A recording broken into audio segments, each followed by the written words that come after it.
of all,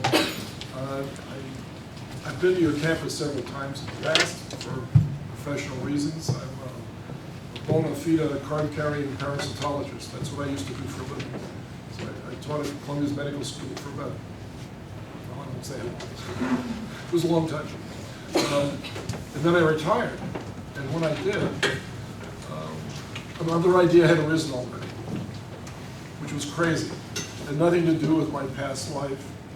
And as a result of that activity, it has taken me literally around the world at least 5 times. So, you know, if you want to change jobs, you never know what's going to happen. And I certainly didn't anticipate that at all. And my other profession, I got invited to professional meetings in various countries. It was a lot of fun to travel and everything else, but I can't believe how many people are interested in this. It arose in a class just like this one, except there were only 7 people. And that's the beauty of having a very small class with no rules. You can make them up as long as everybody agrees. And the first rule was that there's no such thing as a crazy idea. And the second rule is that if it sounds like a crazy idea, no fair laughing. Because you've got a crazy idea too, and I bet you somebody else will laugh at yours if you say what it is. So instead of laughing, you try to take it seriously.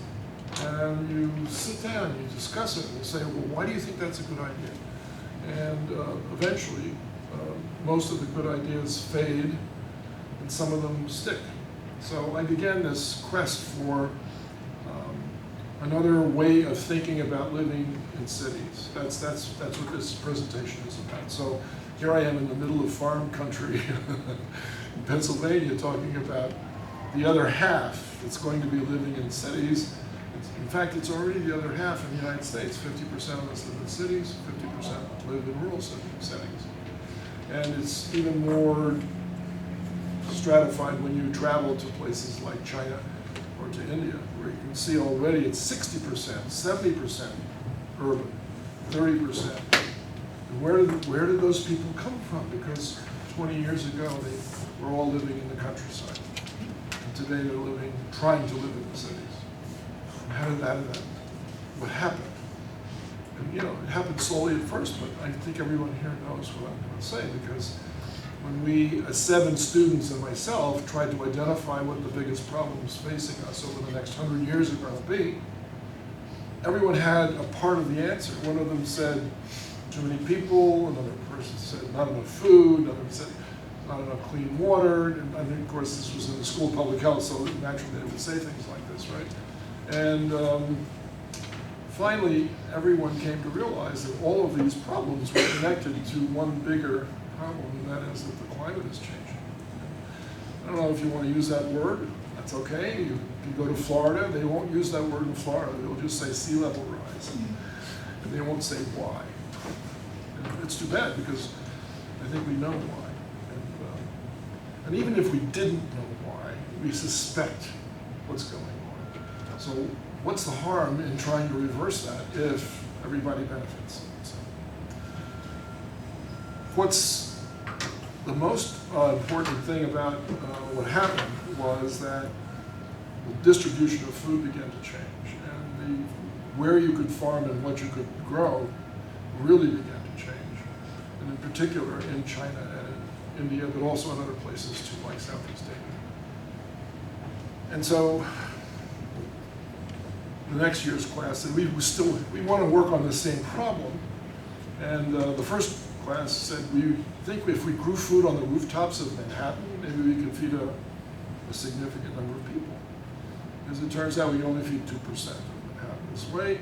Big disappointment for them, but I said, okay, so 2%, that's not bad, but if you move the food inside the building, look at, you got 6 more floors to work with now. So that's an indoor farm, right?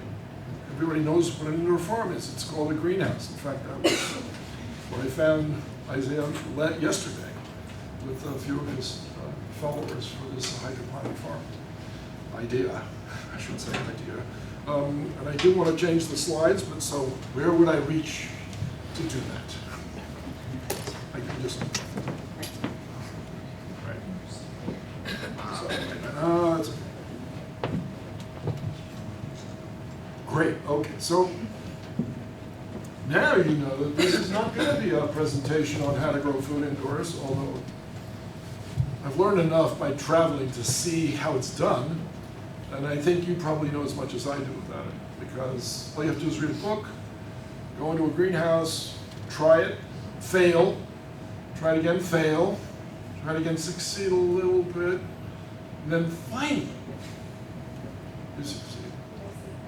And once you succeed, then it's a lot of fun, especially if you can sell it to your cafeteria, which I understand that's what you're doing. That's remarkable. That's absolutely fantastic. So self-sufficiency is a big issue. Self-sustainability is a big issue. Do no harm. Okay, so I did most of my teaching at the medical school. That's what every physician has to say as they graduate. That's part of the Hippocratic Oath. Some people call it the hypocritical oath, because they never do that. They always do the opposite. After they get out, all they're interested in is making money. That's not actually true, but that's a perception. And so do no harm. Why don't we say that? Why doesn't agriculture say that? And they say, what do you mean harm? And it's difficult to talk to some people about harm when they're raising the food that you eat, right? But a lot of farming is not about that. A lot of farming is about commercial farming, to raise crops for value-added products or for export. In fact, correct me if I'm wrong, but I think I've read somewhere through the USDA that we export over 80% of what we grow. Now that could change rapidly with the Chinese agreements not being in sync with each other now. But 80%, that's a huge amount, right? So where's our food coming from? So it's coming from California, Texas, and Florida, basically. And so California has had a drought that's been ongoing now for many years. It's punctuated by floods. It's not returning to normal. It's swings of the environment that are so severe. We had the worst forest fire season in our history this last year. And that has a huge effect on farming. It destroys farmland. It creates situations that wasn't just forest fires. We lost whole cities. Santa Rosa, California burned to the ground. What happened to all of that waste that came up in the air? It's like looking at the trade centers being destroyed. You know, and now we're seeing the results of inhaling all of those toxins. Well, that was a city that burned down. Where did all that go? If your wine starts to taste a little funny, it's because it went into the air and then came back down again in the rains that followed that to the Napa Valley, which then goes back into the grapes. You have these cycles that you have to think about. Creating all kinds of havoc with regulations that we have to impose in order to see if we can prevent that from happening. Now, I don't know where that fire started. No one else does either. I don't think it was started on purpose. It could have been lightning or a careless cigarette thrown out of a window, which is usually the case. But when it happens, they're getting worse, not better. So I don't mean to depress you, because it's very depressing to think about all this all at once. So let's try to envision a future which takes care of itself. And so that's probably why I feel so passionate about the concept of vertical farming, because it seems to fit in very well with the built environment. And the built environment is where I would probably agree with the people who say that in 20 years from now, 60 to 65% of American citizens will live in cities. All right.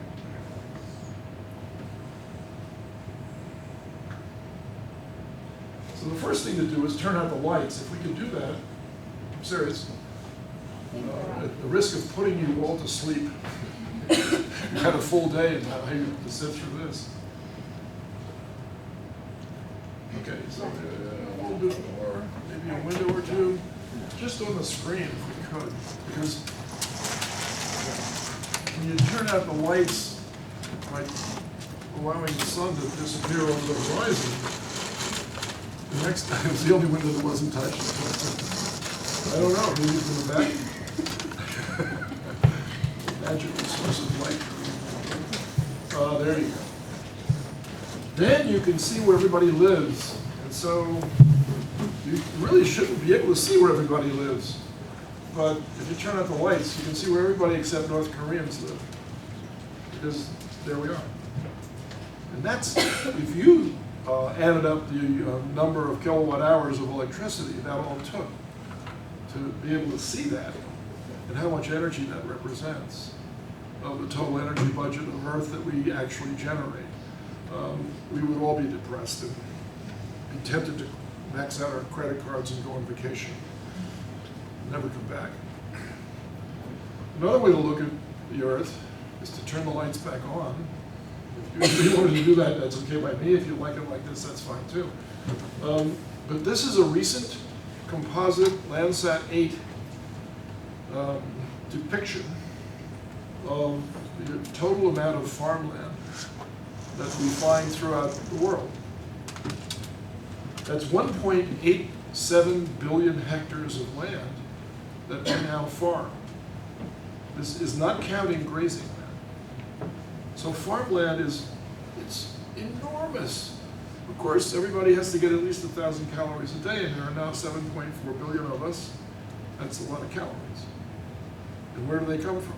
They come from all over the world, right? So here's the way that looks. Now you think, if you added all that farmland up, how much land does that represent? And the answer is the continent of South America is only 1.74 billion hectares. So we farm more land than is equivalent to the land mass represented by South America.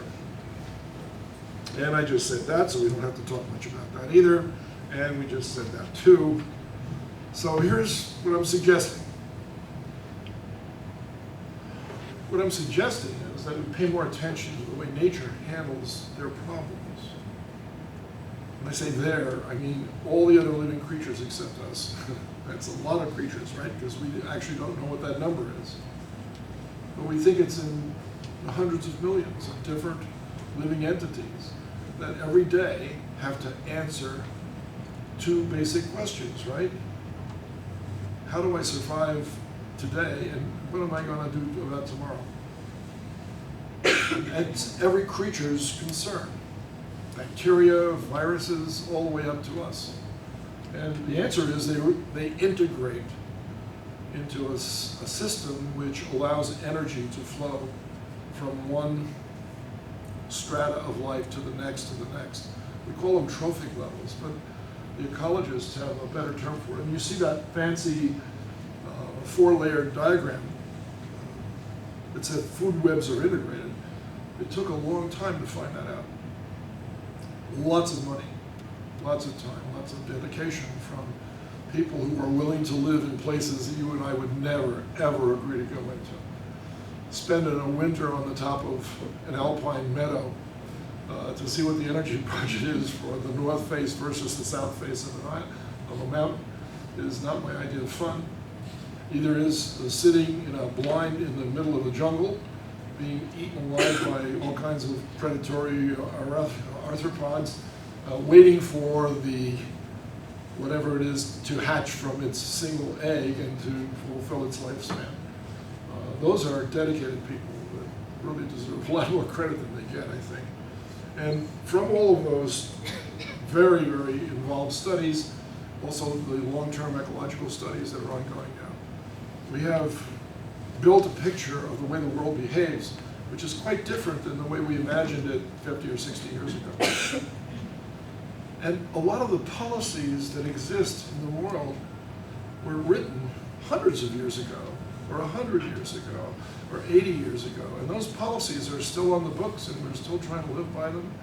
And meanwhile, we have all kinds of evidence-based data that suggests that these are outdated paradigms, that we should really be changing our lifestyles according to the way nature orders its own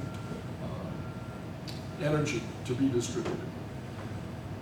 And so, despite our worst intentions, I should say, despite our worst intentions, nature has survived through all of this and has adjusted to a changing climate, a rapid changing climate, pollution. Mutants are selected in bacterial colonies that can actually eat plastic. That's remarkable in itself. I wish it would eat a lot more than it does. I'm not sure what I'd do with the bacteria though, because they, right? So you have to sort of think ahead, but nature's cycles are efficient, they're resilient, they're sustainable, and they're biodiverse. If you applied those 4 rules to everything we did, and that's the definition of doing no harm, we would have a much different world, right? So let's just take a moment to imagine if I were just 3 or 4 of us, we've got a half a glass of beer left. We're going to sort of project ourselves onto this landscape. What do you think the world's going to look like 100 years from now? What a dumb question, right? What do you think the world will look like 100 years from now? If I were to take you back 100 years and ask you the same question, you could have never predicted any of this. It's a crazy question. But people ask it all the time, especially reporters. They want to know, come on, you're the expert. What is it going to look like? What's going to happen? And say, if I knew that, I'd be rich because I would have invested in the right stocks and I wouldn't be here right now. I would be in Aruba, enjoying myself, sipping a lemonade with something else in it. So that's a crazy question. But there is a version of that question which makes perfect sense. Right? And that's the following question. What would you like the world to look like 100 years from now? What would you like it to be? Because that empowers you to do something then. Yes, I know what I'd like. I would like start filling out that wish list. And that wish list is based on the way, I hope, you perceive other life forms already behaving. I wish we could behave more like that. I wish we could do more like this. I wish there was no waste in the world. Well, talk to nature. There's no word in their dictionary for waste, right? So integrating all of the elegance of nature's linked associations and using technology, of course, to make it happen in the built environment is what it means to integrate municipal services. To make municipal services look exactly like ecological cycles. There's an input, there's a use, there's an output, there's a reuse. There's an input, there's a use, there's an output, there's a reuse. I live very close to New York City. I live in Fort Lee, New Jersey, which is walking distance of New York. So I can talk about New York because I get to see it every day of my life. And so I say that New York City is an 8 million person community that consumes 1.2 billion gallons of water every single day. 1.2 billion gallons, that's a lot of water. Every day. And most of that water is recycled through the treatment plants. There are 14 of them. What I mean is that it's not exactly recycled. It's treated with a little bit of Clorox after the sludge has been removed. And then it's returned to the aquatic environment, in this case, the estuary of the Hudson River. Every day, that's 1.2 billion gallons of water, every day. The reservoir system of New York City has 5 reservoirs, and they're all connected by tunnels to the city. And if you add up the gallons of water in these 5 reservoirs, it's 580 billion gallons of water. Wow, that sounds like a lot of water, right? But New York City consumes 1.2 per day. So how many years of water supply does New York City actually have? Maybe 3, and then we'll have to look for water someplace else. Has there ever been a 3-year drought in New York? Yeah. Talk to the people in California, they'll tell you what a drought really looks like. It's a horrible situation to have to adjust to. People can't take a bath when they want. They can't wash their cars, period. They can't water a lawn, forget that. You know, there's a lot of stuff that you're used to doing that all of a sudden disappears. So it happened in another city too. It happened in San Diego, which is in California. And San Diego said, you know, there's a lot of water that we're throwing away. I know what we're going to do. We're going to recover all of it. And we'll return it to the reservoir. And the reservoir action of microbes will cleanse the final step in being able to reuse that water again. And that's what they do. That's very smart. But it wasn't very smart of them to say that because they had to do it. When you have to do something, it's not smart. When you say, you know, it would be great if we, that's smart, okay? But smart is not having to react to an emergency. It's being able to predict an emergency and have in place Plan B, which allows you to not just get past the emergency, maybe that's the way you really want to behave.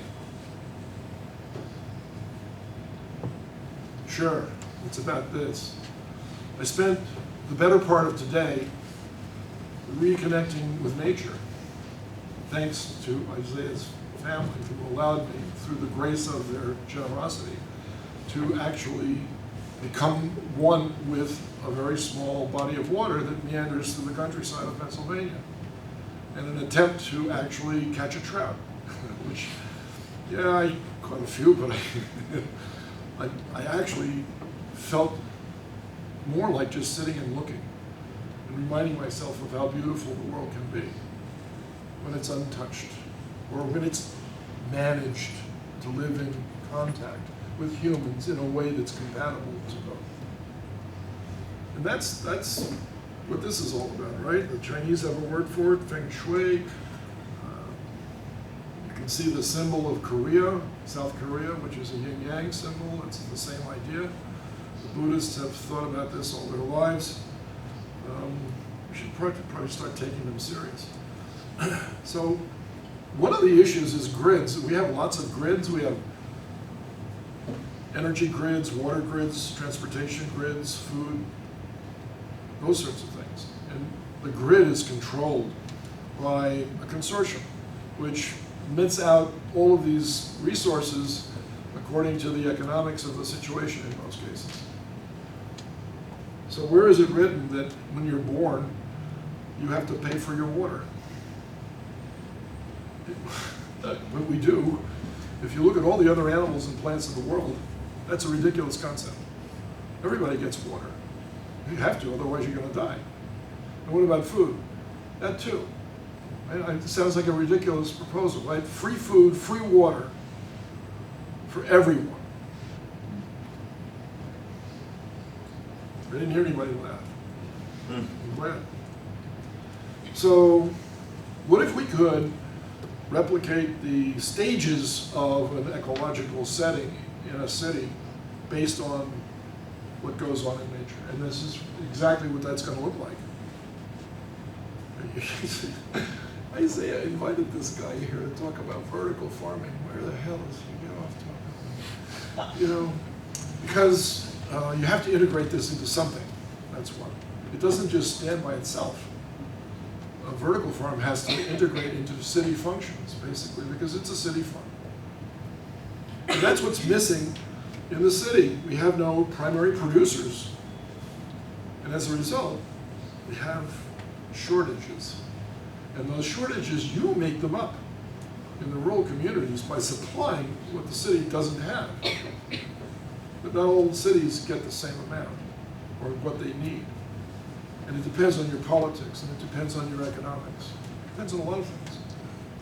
And it's really a shame, because 50% of us are in great need of that resource.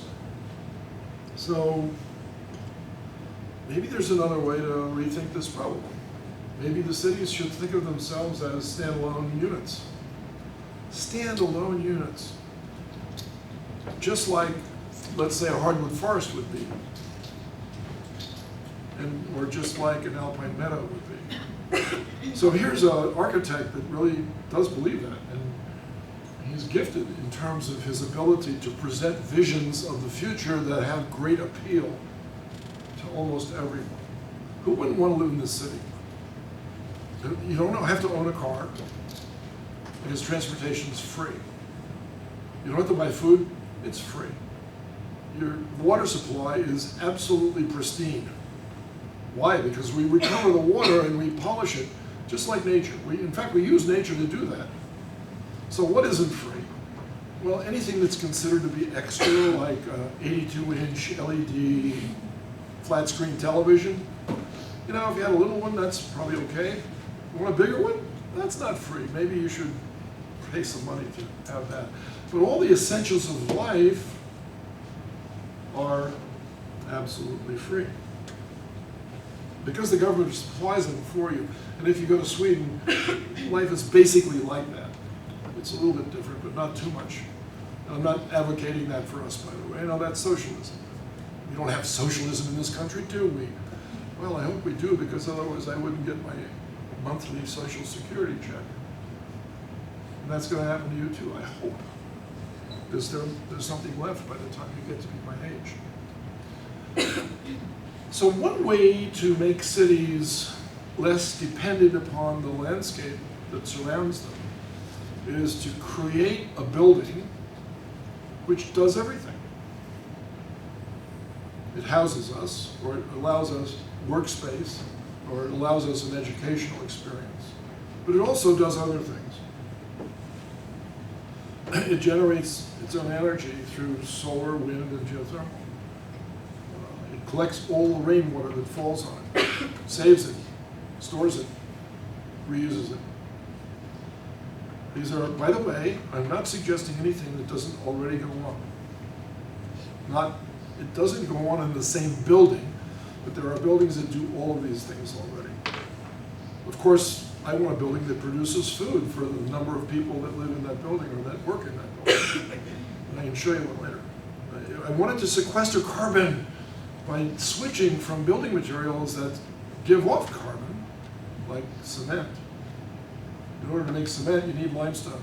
No one knows that more than you. You live in the heart of limestone country. How do you make cement?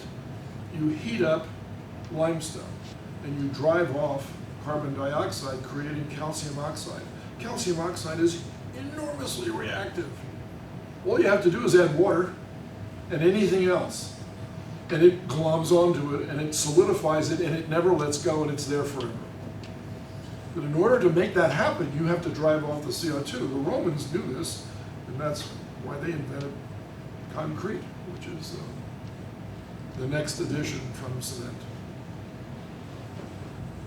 But the Japanese are about to build a building which is 70 stories tall, and it's all made out of wood. A 70-story wooden building. That's incredible. And that's a building that sequesters carbon because it's all made out of carbon.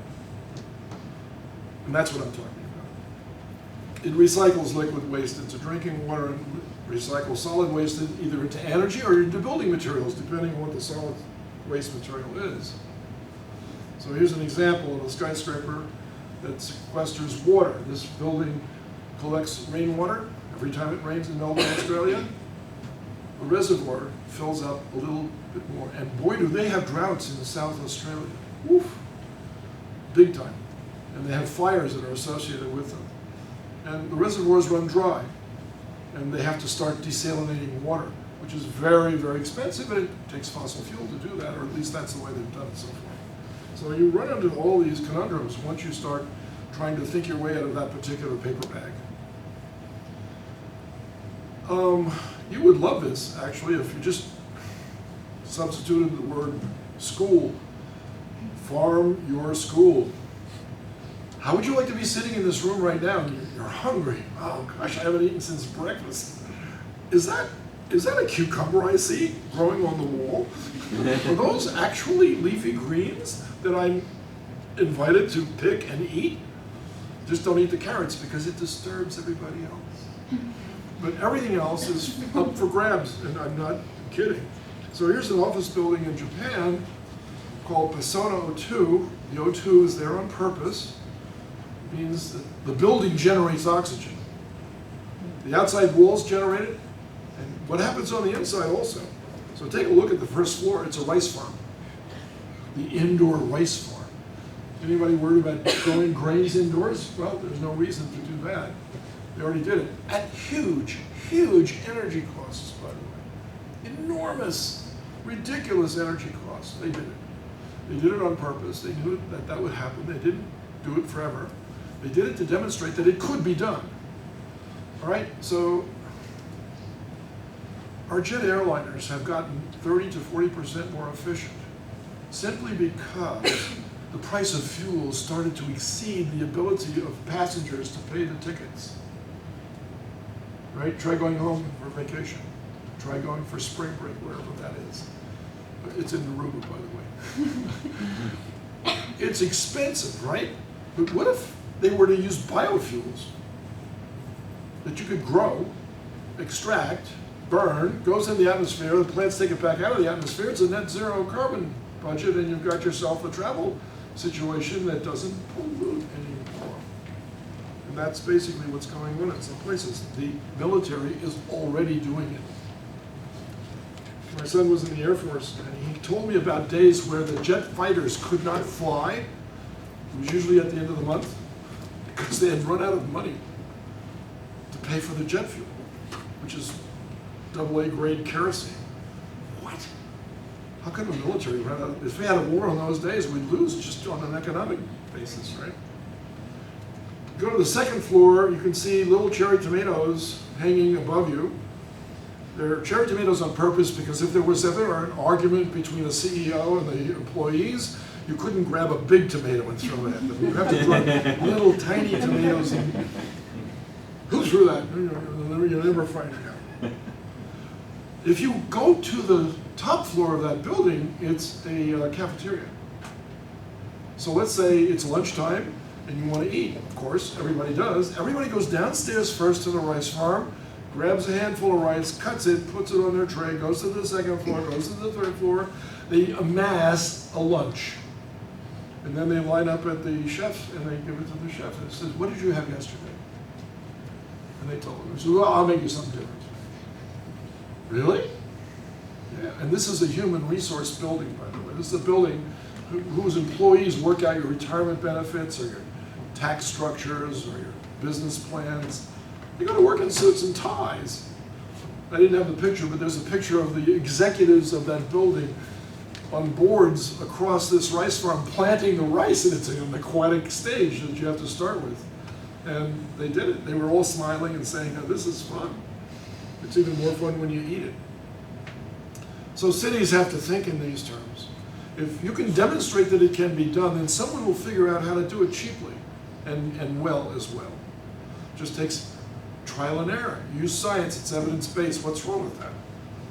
So this is what New York City used to look like. And so try to predict from this, from this. It's impossible. You can't do it any more than I can tell you what the city of the future is going to look like. But again, all I have to do is ask you, what would you like it to look like? And that's a totally different question. Okay, so there's this annual competition in schools, architecture schools. There are 10 altogether, and there are 2 teams from each school that meet in Singapore on an annual basis, and they try to answer a question that was posed to them by the funder of this program. And the first one was called Everybody Gets Old, which is a hope, right? So you have to design a city that's 1 square kilometer for 100,000 people, in which the average age of that community reflects the real world of a modern developed city. And so, you know, it's a pyramid structure that actually, it doesn't look so acute that there are no old people, nor is it lopsided so there are so many old people and not enough young. It's a very interesting, rather steeply constructed pyramid. The second one was everybody has to travel, so they had to invent, you know, maglev trains and autonomous cars and all these other things. And the third one was everybody, I think this was the 5th one that I was at, it's everybody eats. Everyone harvests.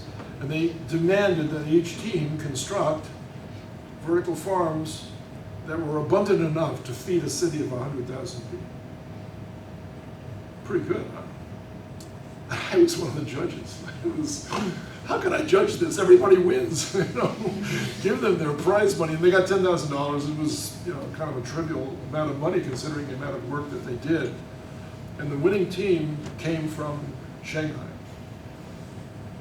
and they were brilliant. In fact, they carried in a model of their future city that would occupy a quarter of this room. It took 4 students to carry the darn thing in. They also had a video cartoon of what it was like to live in the city, because the city was located outside of Hanoi, so the couple that were raising their kids in this theoretical town had to come or go into Hanoi or have their parents come and visit them, and they showed them arriving by train and the little doors would open and that company. You know, it was cute, very cute.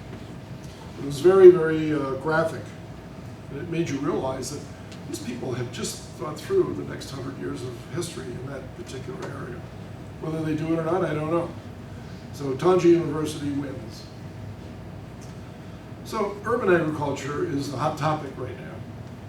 It's so hot that if you graduate from this school with a degree in agricultural sciences, and you go on to get a master's degree in any area of greenhouse technology, and there are a few good places to go and do that.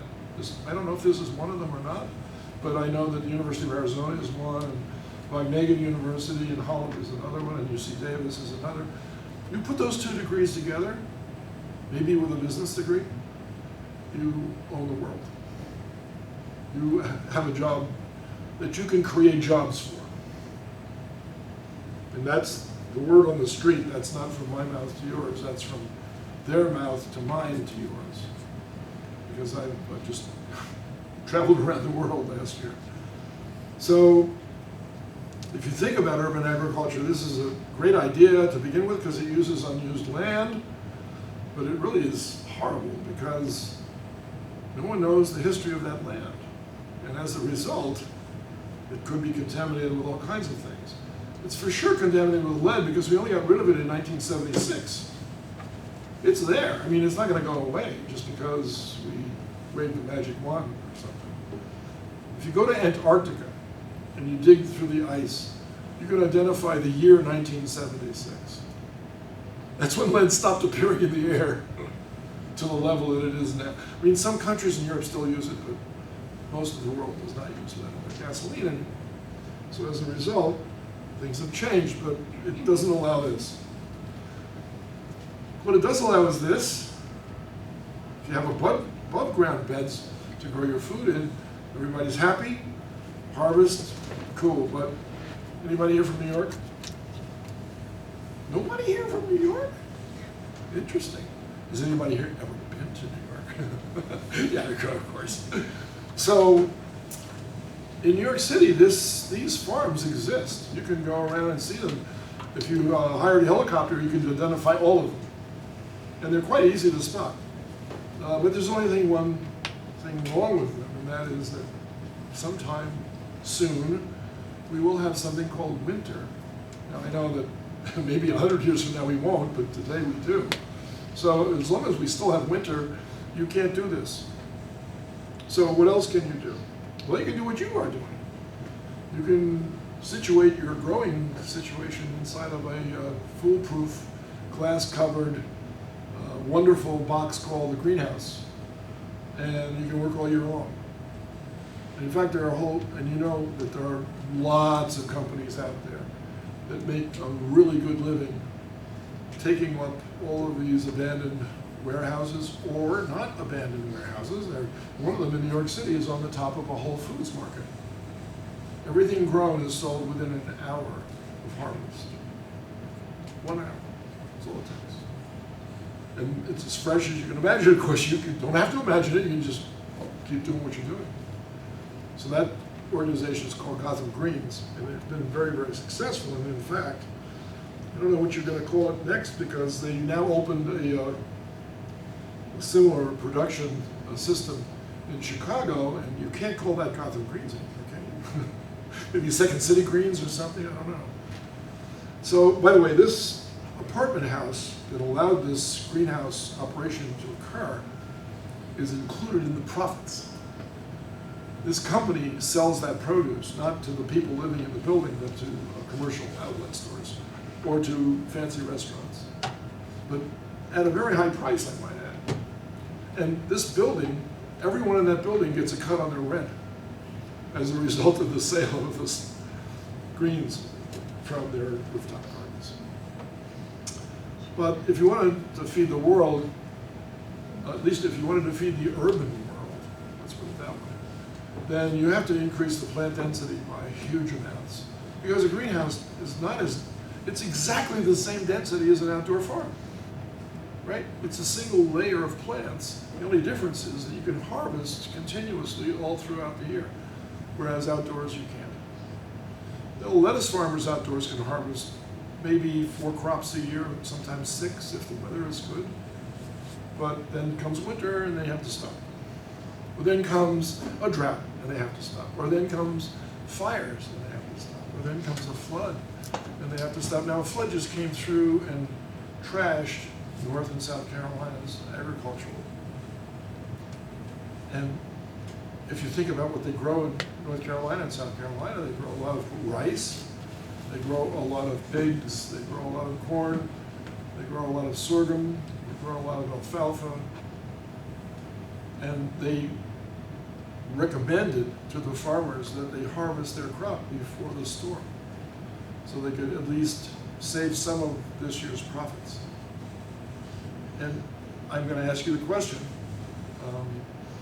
because I think I know what the answer is, but I'm not a farmer, so I can't actually say. But if you harvest a crop and the plant is now dead because you've taken away half of the crop with a harvester of some sort, what happens to the roots? Do they then wither and die?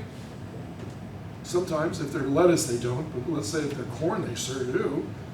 And then let's say the roots were very important in holding the soil in, and you've just taken away that ability, and now in comes the storm. Isn't that a problem? Isn't that going to result in erosion of land? So that next year, your options of planting will be reduced over this year. And that is going on all the time in Southeast Asia, all the time. Bangladesh is a horrible place to live for that reason, because they get these huge storms. They come in earlier, they sweep off the soil, and after the floods recede, they're missing the amount of soil that it would be needed to grow food for over 2 million people. That happened in a week. And those 2 million people had to go someplace and impose on another 2 million people, would you please take us in because we haven't got anything to do now because our farm is gone. And that's definitely happening. That's why hyper-urbanization is occurring throughout Southeast Asia. So at any rate, the higher the density of crops in the smallest amount of footprint is what makes urban farming possible. So an idealized vertical farm would look something like this, with perhaps a greengrocer at the bottom, a restaurant at the top, and place your orders. You come in, they hand you an iPad, you start clicking them off, and those are signals that are sent to each floor for the crop of your choice. By the time you're ready to check out, all of that is waiting for you. You've already connected up with your credit card, so you don't even have to pay. Well, you have to pay, but you don't have to wait online to pay. You just collect your crop and go home. Think of the advantages that offers. One advantage is that you don't really have to buy in advance. You don't have to go shopping at Costco. I do. My wife and I love Costco. They have great deals and bargains all over the place, and buy in bulk, especially for steaks, that's good. For other crops too. We particularly like the condiment section because we get our mustards like that, and etc. But the big advantage is that you can get it. And so where do they get their crops from? Where do they get their produce from? It comes from all over the world, basically. But we buy in bulk. We have to store it. But what if you ate and shopped like a French person? They go to the market every day. They buy their baguettes, they buy their fish, they buy their vegetables, they buy their flowers, and they go home. And they eat. And there's no leftovers, so there's no need for refrigeration. That's a big deal. If you go to Southeast Asia, they don't have the option. They don't have refrigeration. So they eat fresh every single day. The same is true in India. They don't have refrigeration. They eat fresh every single day. And that's why, even though they're poverty-stricken in many cases, they're actually living a healthier lifestyle than they would if they were in a community such as ours. Okay, so I'm not saying everybody should do this, but I'm just saying what the consequences would be. And that's an unintended consequence of energy utilization that you could actually rely on, because refrigeration costs will go down when the energy use goes down. So these are some vertical farm pictures, and I'll show you high density crop production, food on demand, prevents foodborne illnesses if you do everything right inside the farm. Lots of healthy food choices, of course, reuse of buildings, reuse of resources like water. Every one of these plants is respiring like crazy. So you can collect that water. Transpiration water is highly collectible, just like baseball cards, except that you can drink this stuff. So let me show you what happened to vertical farming from when this book came out. It came out in 2010. The reason why there are no pictures of vertical farms in the book is because there weren't any. At least I didn't know of any. There was one in Japan, but I was unaware of it until someone pointed it out to me 3 years later. So in 2013, all I knew about were 3 vertical farms, and 2 of them, well, one was in Korea, which I had the privilege of visiting, and one was in Chicago. It was called The Plant. It was an abandoned meatpacking building. They cleaned it and left it, locked up the building, and it was a combination of stainless steel and porcelain tile. The building was pristine, absolutely pristine. And the mayor of Chicago offered it for $1 a year rental if you could find a very good use for it that empowered the community that lived around that building, because it was in the middle of the then non-existent stockyards, which had been destroyed. So John Adel took the building and turned it into a vertical farm as a demonstration project and as a training center for people that want to get involved in urban agriculture, and it's still up and running. So now I want to show you what happened from 2013 to today. Is everyone sitting? Good.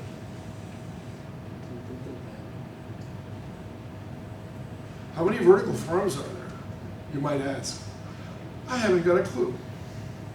I wouldn't be able to tell you, unless, of course, I started to surf the internet and I got down into number 13 and 14 on Google search, and there's a newspaper article about a new one opening up in Newfoundland. There were 2 that opened in Newfoundland. There were competitors. One opened in this building and one opened in that building in the same city. And they have very long winters and really good reasons for doing this. And now we've got 4 different training centers where you can actually go and learn how to do this, which is remarkable over that period of time. And so I don't know what next year's going to look like, but it's certainly going to look different than this year's, and it's going to be so dense with red dots that I think you won't be able to tell which red dot is over which part of the land. You see almost none in, well, there are none in Africa, and there are none in South America that I know of, and there are none in Australia that I know of, and there are none in India that I know of. And that's going to change. The number of hits for the term vertical farm, July 9th, I forget the time, it was like 12:30 or something, 80 million hits. The day before yesterday, before I drove out here, it was 131 million hits. Somebody's doing something right. So here are a few examples. There's Aero Farms, not too far from where I live. It employs about 200 people. There's one in Singapore, which employs very few people because it's automated. Here I am in the middle of these 2 lovely ladies who opened this vertical harvest. Jackson, Wyoming. One is an economics major, the other is an architect. That's great, right? Oh, I know what I have to tell you now. They're going to open one up in Lancaster. And it's called vertical harvest. They're going to have a commercial vertical farm in Lancaster. And it's a partnership with some of the Amish in the area, but it's a modern, brand new 4-story building. So you can drive from here to there. I know you can. It's not a flight distance. Oh, another thing about this one is that they hire people with Down syndrome. They can be trained to do a lot of things. And they go home with a basket of food every night. And a huge amount of pride in the fact that they are now useful people that are not looked at anymore as burdens on society. This company, which is newly formed in San Francisco, received an initial investment from SoftBank of $200 million. Now, I think that sounds like a lot of money to everybody in this room. That is a lot of money. And their plan is to immediately build 300 vertical farms in China, of all places. They're also going to build 300 in the United States, but they've already got the buildings identified in China. All they have to do is walk in and retrofit them and franchise them. And they've already paid back their investment. Like, that's incredible, right? Oh, I mentioned, let's mention also that Jeff Bezos, who you might know who that is, bought Whole Foods, of course, through Amazon, and heard about Plenty, and invested $80 million of his own money, thinking ahead a little bit and saying, I wonder what life would look like if all the Whole Foods in the United States, at least, had a vertical farm next to it that supplied not just leafy greens, but also carrots and turnips and rutabaga and anything else, cilantro, any exotic ice vegetable. Have you ever had an ice vegetable? You want to make a lot of money? I'm serious. Look up ice vegetables. It melts in your mouth. It looks kind of funny. It's a leafy green, but you put it in your mouth and it melts. So this is the local boutique wine store that you go to. They soak these ice vegetables in glasses of wine, and they take up the wine and you put it in your mouth, and the whole thing just melts. It's just remarkable. It's remarkable.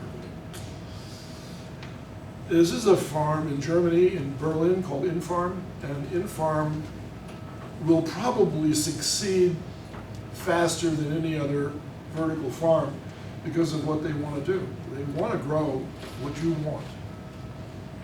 So when you walk into that store and the iPad is in front of you, you can type out what you want. And if they don't have it, they'll grow it.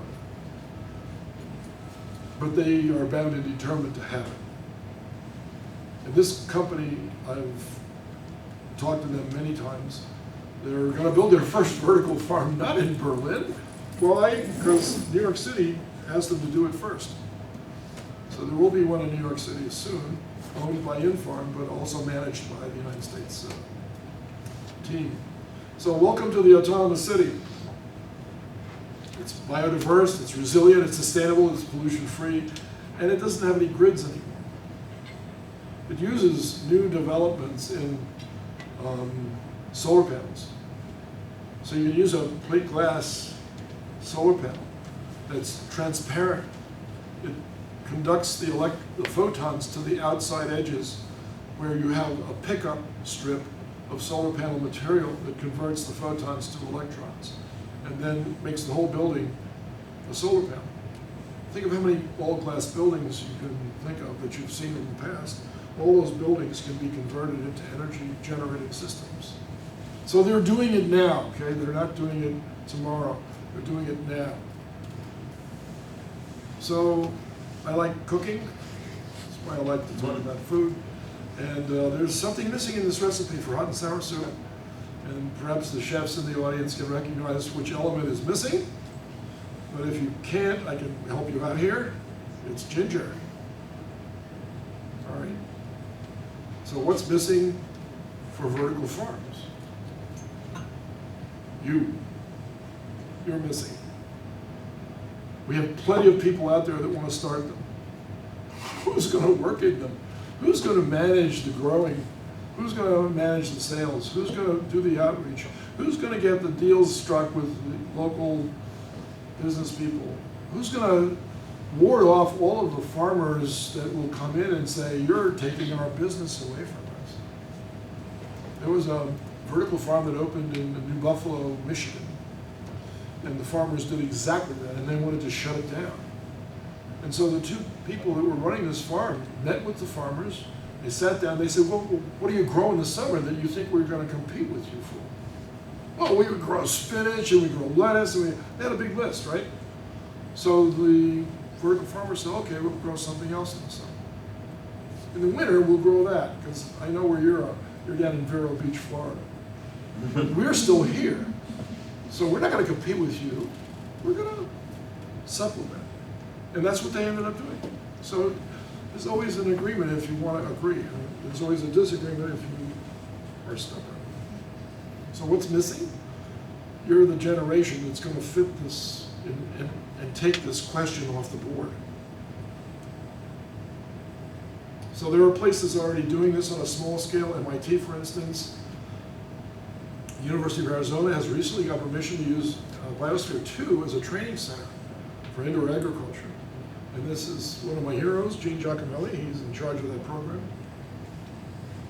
Sasaki Architects has designed a training center for Shanghai that will knock your socks off. It looks better than this. And I believe the deal has already been struck. So in 2 years' time, this will be a wonderful place for at least people living in China that want to own or operate or work in a vertical farm. There it is. Okay, of course, there's a plug for the book. $10 a book. You can buy it for $11.50 on Amazon, or you can buy it here for $10 if you'd like. Let me tell you how that worked. I had to buy my own book. So I'm offering this book to you at a discount. So the question to you is, what would you like the world to look like 150 years, 250 years, forever? And you have to take this man seriously now, right? For many years no one did. But this is the most telling statement you can say about the real world. So we have a big brain, we have ambition, we have a sense of our future. Let's put it all together to make it a brighter future for everybody, not just a few people. Thanks.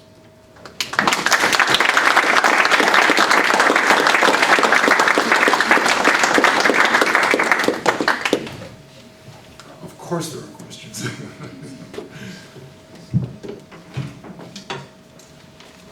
I have no adverse attitude towards outdoor farming. I grew up with it just like you did. I didn't grow up in a rural setting, but I didn't grow up in a city either. I grew up in the suburbs. I went to school at one place that the supermarkets had their own cornfields. It was remarkable. It was fantastic. When the corn was in, wow! This was Toledo, Ohio. This was the churches was the store, and there's corn, and when they're ready, there was nothing better than fresh picked. Everybody knows that. So what's the mystery about raising food indoors then? You know, is it better for you? Is it unhealthy? Is it no? All these, that's all they've done. We have one of the most remarkable biochemistry and molecular biology groups in the world at this school, and that's why you're part of the Big Ten, because all the other Big Ten schools have the same high quality in terms of knowing how to control things by evidence-based science. Simple. It's very simple. You can make all the mistakes you want before you release something. And then you already know what the parameters are, you know how far you can stretch your technologies to make sure that that doesn't happen. And now you're ready to commercialize. So I think it doesn't matter if you do it outdoors or indoors, it matters if you do it well. The confounding factor about outdoors is that you don't control anything. You might think you do, but I think everybody knows deep in their hearts that you can't control the temperature, you can't control the humidity, you can't control invasion of plant pests, be they arthropods or viruses or bacteria. You can try. We've tried very hard, in fact. Lots of pesticide use, lots of herbicide use, and you can see the negative outcomes of that, as well as the positive. As long as it works, keep doing it, but when it stops working, keep doing it more. You do it even more because it's not working, rather than less. You hit if you squeeze the trigger of a gun harder, will the bullet go faster? The answer is no. So I think that using common sense rather than some emotional reaction to a knee-jerk button push works every time. So remember what happened in New Buffalo, Michigan, where the farmers actually en masse came to this vertical farmer and said, you can't work here. You're going to ruin our business. He said, no, let's talk about it. And they agreed to do that. And so that's what can happen when people of reasonable backgrounds get together.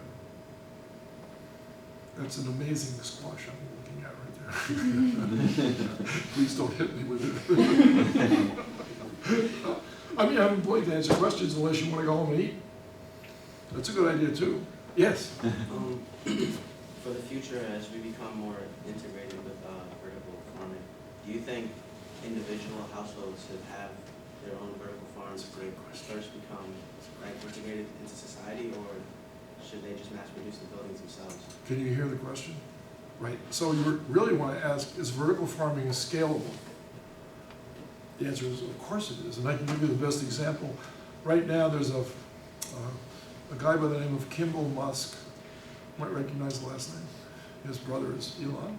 And he's running an organization called Square Roots, which is a great name for, if you're going to do it, you might as well go all the way. So he's taking abandoned shipping containers and he's converting them to grow systems that people with backyards can actually put them in their backyard.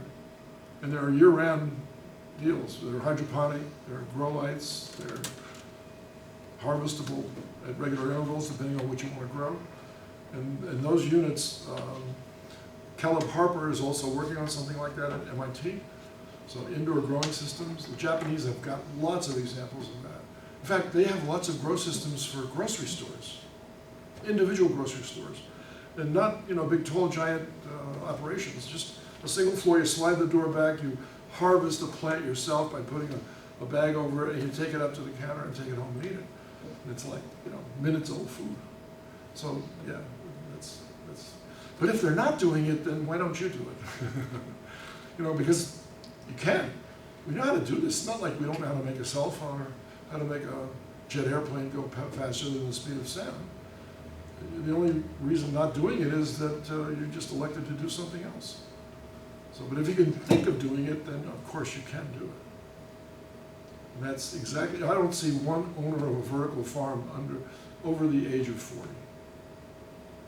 I'm not kidding. And because you have to have a lot of nerve to go into this, as you well know, from your greenhouse experience, it's not, A plus B equals C. There's a lot of technology involved that you have to keep track of, but you're capable of doing it.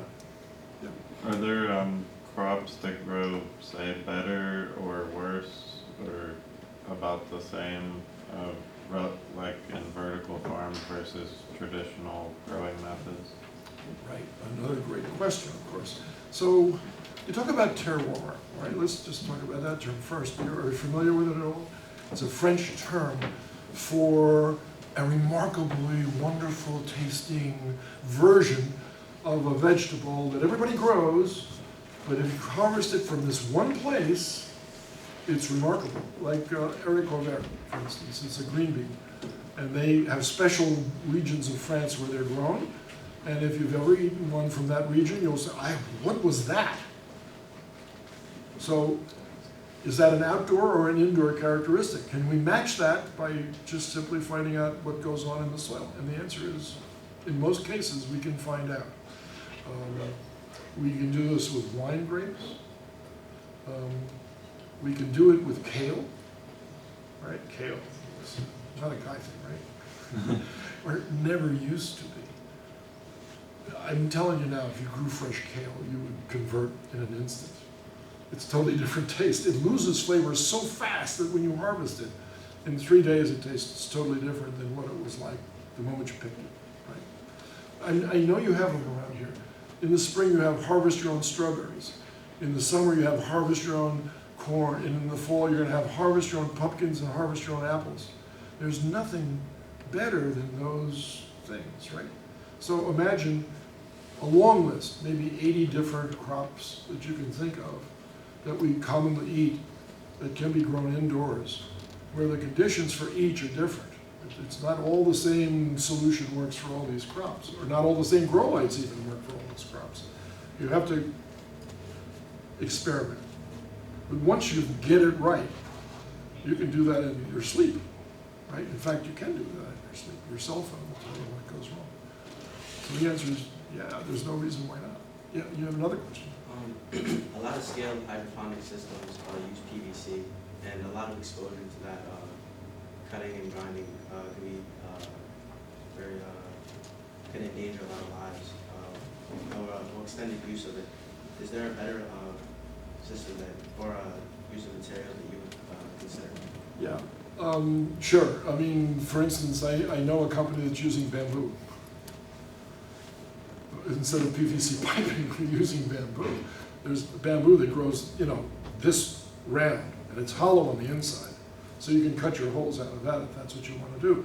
Or you can do them in trays that are not made out of PVC, like the ones that you're using to float the styrofoam on. So someone asked me yesterday, well, does the styrofoam leach out into the solution? And the answer is no, it does not. So that's already been looked at. So they've also been able to cross-link using a disulfide linkage agent for the PVC piping so that the plastic doesn't leach into the growing solution. But I think your question addressed, is it safe to even make PVC piping? And the answer is no. If you're a plastics worker, you're going to develop bladder cancer, period. And I wish we could use something else too.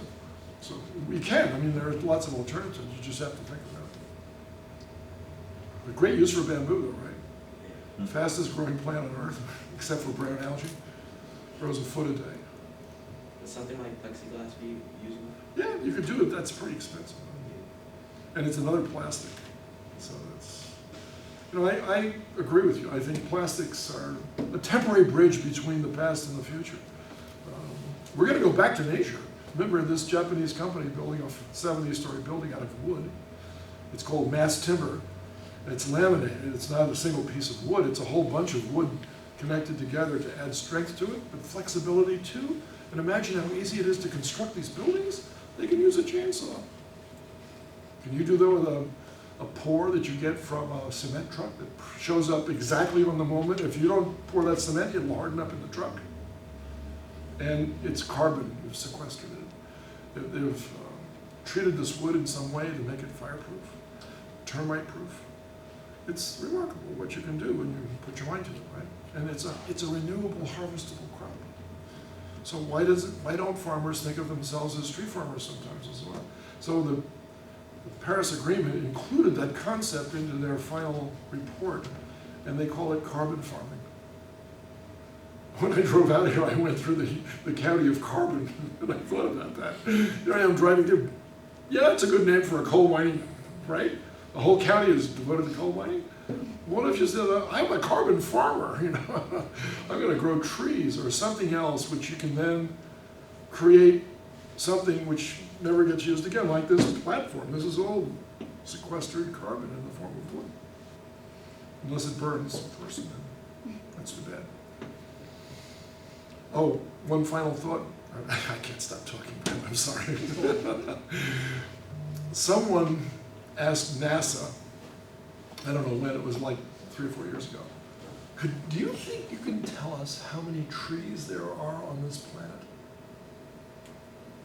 How many trees there are? That's a great question, right? How many trees are there? I mean, I would have never thought of asking the question because I would have thought it's impossible to answer it.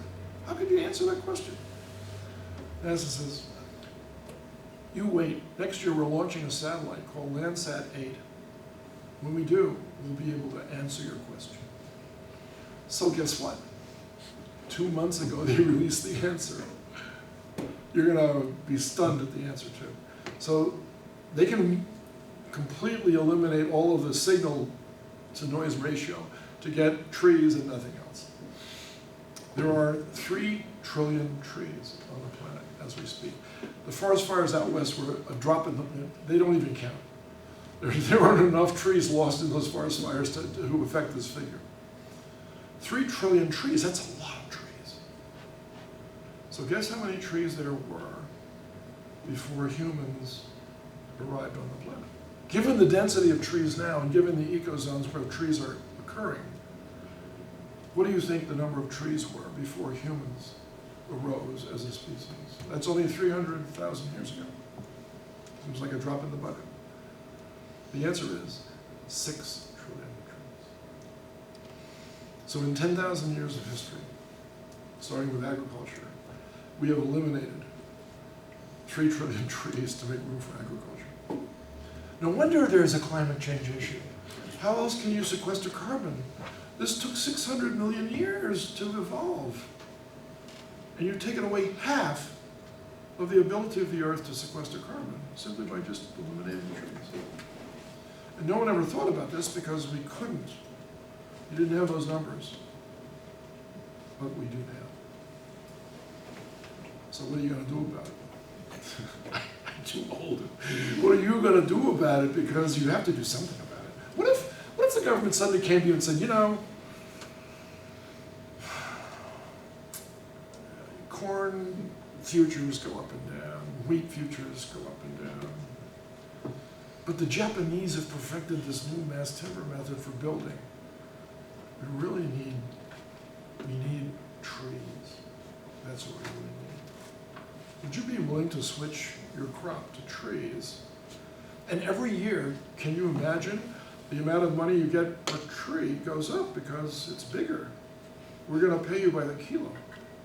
And we can estimate how much is in a tree, simple formula. And so no other crop in the world behaves like that. So you can sit up on your porch, listen to the river, sip your mint julep, and count the money coming in from tree farming. And you're now a carbon farmer. And you're saving the world at the same time. You know, you might set aside some portion of your farm for traditional crops, but I'm not sure you know this or not, but when William Penn started this colony, there was a charter, and the charter was very specific. And it said, for every piece of property, no matter how big or small, 20% has to be forest. Has to be forest. And I'm not telling you something you don't know because the name of your state says exactly that, right? Penn's, Sylvania. And that's what that means. And so, if you really thought about it, wow, you're living right in the epicenter of that thought that said, trees are good, you should save them. You know, you don't cut them all down, just cut enough down to get done what you need to get done, but not every tree. And so driving out here was like, there was a sign on the highway, in addition to the carbon capital of the world, probably. It says, welcome to Pennsylvania's wild. And you have a herd of elk someplace out there that's roaming around. Nobody's bothering it. And they need a lot of territory. And you have that. It's nowhere else in the east of the Mississippi. You should be very proud of that. So I put myself at your feet and with my admiration for, subconsciously perhaps you did it, but now you're even more aware of it than you were before. But it's remarkable if you took your lesson to other states that have a similar history of their establishment and have the potential for their forests. The only ones that would ever listen to you would be Maine, New Hampshire, Vermont, maybe upstate New York, certainly not New Jersey. Delaware, forget about it. That's what DuPont is. So when you look at the possibilities, nobody gets hurt. That's the other point. Nobody gets hurt. That's what nature makes sure that every stage of life succeeds because every stage of life is dependent on every other stage of life. And as soon as we come to realize that, I think we'll be better. So I'm hungry. I have to go eat now. How about you? Okay. Thank you so much for inviting me.